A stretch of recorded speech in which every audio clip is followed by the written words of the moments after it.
Veteran Salute is sponsored by the Devon James Injury Lawyers.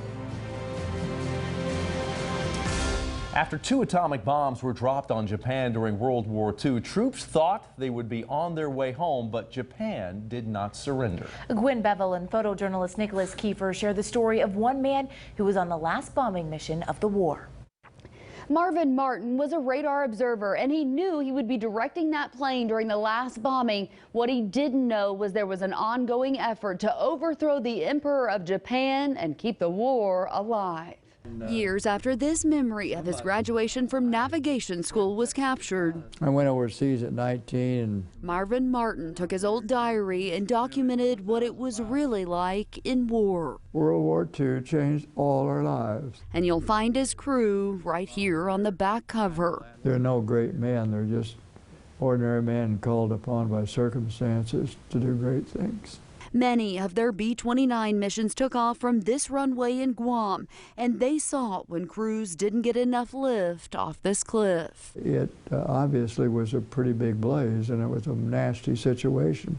So everybody had that kind of a mental picture of what was possible. They thought their final runs were done until their bomb group got urgent orders. So when we went to briefing, they told us we were not going to have extra fuel, and we were going to have a full bomb load. 4,000 miles nonstop. Tonight is the night.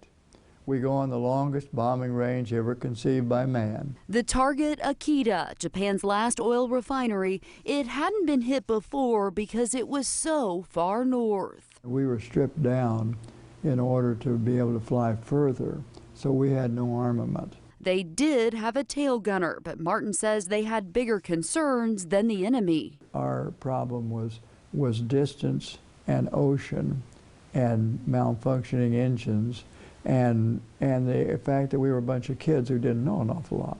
The guys in the back were called scanners. And a lot of the things they were watching for was whether or not the engines were on fire. Martin says meanwhile they had no idea Japanese rebels were staging a coup. So what you're doing has an effect someplace else that's very dramatic and you don't even know it.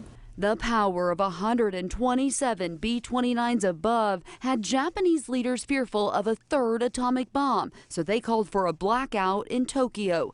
Martin says that disrupted the rebels' plans and more than likely saved millions of lives. Coming home, we heard the big news.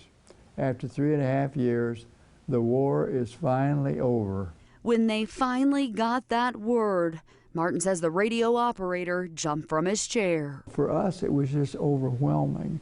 And so we were hugging each other and so forth. Martin says they knew the long journey ahead would finally take them home. It took months to bring the millions of men back to the United States. He says they stayed busy with school in the meantime, and they had a little fun too. They even convinced the parachute department to make this sail so they could enjoy days here at Tumon Bay. So I got a lot more from the military than they got from me. And Martin says he's grateful it was all part of his journey. I wouldn't part with it for $1 million.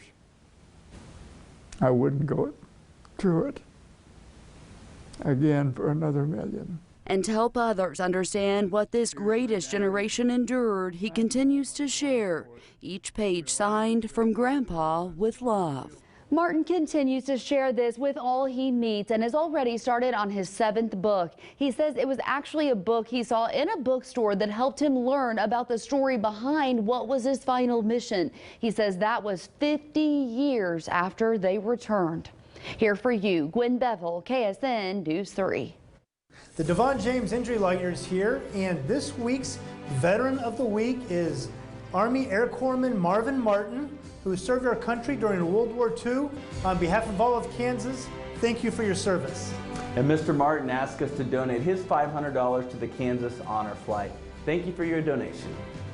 Veteran Salute is sponsored by the Devon James Injury Lawyers.